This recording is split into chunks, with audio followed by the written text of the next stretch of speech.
So ಹೇಗಿದ್ದೀರಾ? ನಾನು ಸಹನಾ ರಾವ್. ಇದು ನನ್ನ ಡೇ 2 ವ್ಲಾಗ್. ಸೊ ನಾನಿವತ್ತು ನಿಮ್ಮನ್ನು ಒಂದು ಕೆನಾಲ್ ಕರ್ಕೊಂಡು ಹೋಗ್ತೀನಿ. ಸೊ ಅದು ತುಂಬ ಚೆನ್ನಾಗಿದೆ ಆ್ಯಂಡ್ ತುಂಬ ಪೀಸ್ಫುಲ್ ಆಗಿರೋ ಜಾಗ ಕೂಡ. ಸೊ ನೋಡ್ಕೊಂಡು ಬನ್ನಿ.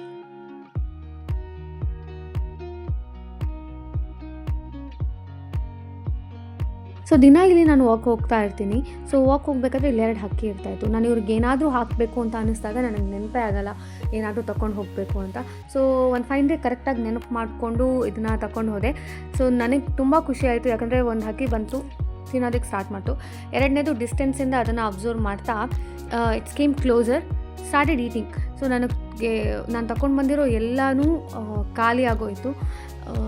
ಸೊ ತುಂಬ ಖುಷಿ ಆಯಿತು. ನನಗೆ ಹೇಗೆ ಖುಷಿ ಆಯಿತು ಅಂತಂದರೆ, ಫಾರ್ ಎಕ್ಸಾಂಪಲ್ ಇವಾಗ ನಾವು ಚಿಕ್ಕ ವಯಸ್ಸಲ್ಲಿರಬೇಕಾದ್ರೆ ಅಪ್ಪ ಕೆಲಸ ಮುಗಿಸ್ಕೊಂಡು ಬಂದಾಗ ನಾವು ನಾರ್ಮಲಾಗಿ ಇರ್ತೀವಿ, ಅಪ್ಪ ಏನು ತೊಗೊಂಬಂದ್ರಿ ಇವತ್ತು, ಏನೂ ಇಲ್ಲ ಅಂದಾಗ ನಾವು ಪಾಕೆಟ್ ಚೆಕ್ ಮಾಡ್ತೀವಿ, ಇಲ್ಲ ಬ್ಯಾಗ್ ಚೆಕ್ ಮಾಡ್ತೀವಿ, ಏನಾದರೂ ತೊಗೊಂಡು ಬಂದ್ರಾ ಇಲ್ವಾ ಅಂತ.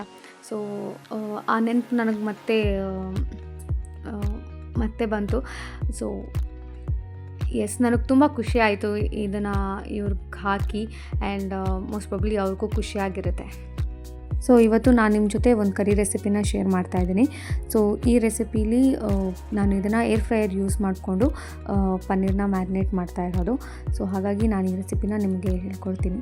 ಸೊ ಪನ್ನೀರನ್ನ ನಾನು ಸ್ವಲ್ಪ ಯೋಗರ್ಟ್, ಆಮೇಲೆ ಸ್ವಲ್ಪ ಮೈದಾ ಇಟ್ಟು ಅದಕ್ಕೆಲ್ಲ ಬೇಕಾಗಿರೋ ಮಸಾಲೆಗಳನ್ನು ಹಾಕಿ ಅದನ್ನು ಮಿಕ್ಸ್ ಮಾಡಿ ಏರ್ ಫ್ರೈಯರ್ನ ಒಂದು 5 ನಿಮಿಷ ನಾನು ಅದನ್ನು ಪ್ರೀ ಹೀಟ್ ಮಾಡ್ತಾಯಿದ್ದೀನಿ.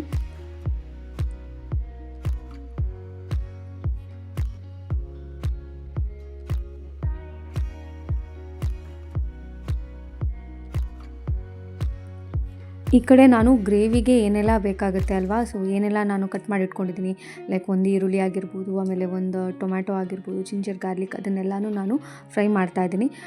ಸ್ವಲ್ಪ ಫ್ರೈ ಮಾಡಿದ್ಮೇಲೆ ಅದಕ್ಕೆ ಸ್ವಲ್ಪ ಕಾಜು ಹಾಕಿ ಟೊಮ್ಯಾಟೊ ಸ್ವಲ್ಪ ಸ್ಮೂತ್ನೆಸ್ ಬರೋವರೆಗೂ ನಾನು ಅದನ್ನು ಫ್ರೈ ಮಾಡ್ತೀನಿ. ಸೊ ಅದಾದಮೇಲೆ ಒಂದು 5 ನಿಮಿಷ ಅದನ್ನು ಹಾಗೆ ಕೂಲಾಗಿ. ಸೊ ಈ ಕಡೆ ನಾನು ಮ್ಯಾರಿನೇಟ್ ಮಾಡ್ಕೊಂಡಿಟ್ಟಿರೋದನ್ನು ನಾನು ಏರ್ ಫ್ರೈಯಲ್ಲಿ 1 by 1 ಥರ ಇಟ್ಟು ಅದನ್ನು ನಾನು 11 ಮಿನಿಟ್ಸ್ ಹೀಟ್ ಮಾಡ್ತಾಯಿದ್ದೀನಿ.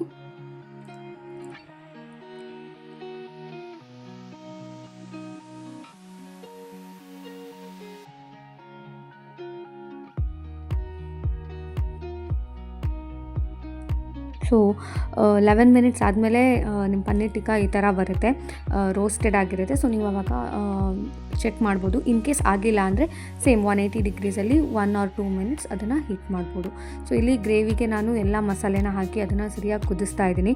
ಸೊ ಅದಾದಮೇಲೆ ನಾನು ಇದಕ್ಕೆ ಏನು ಪನ್ನೀರ್ ಅದನ್ನು ನಾನು ಅದಕ್ಕೆ ಬಾಯ್ಲ್ ಆಗಿರುವಂಥ ಗ್ರೇವಿಗೆ ನಾನು ಪನ್ನೀರನ್ನೆಲ್ಲ ಹಾಕಿ ಸ್ವಲ್ಪ ಕೊತ್ತಂಬರಿ ಸೊಪ್ಪು ಹಾಕಿದ್ರೆ ಗ್ರೇವಿ ರೆಡಿ ಆಗಿರುತ್ತೆ.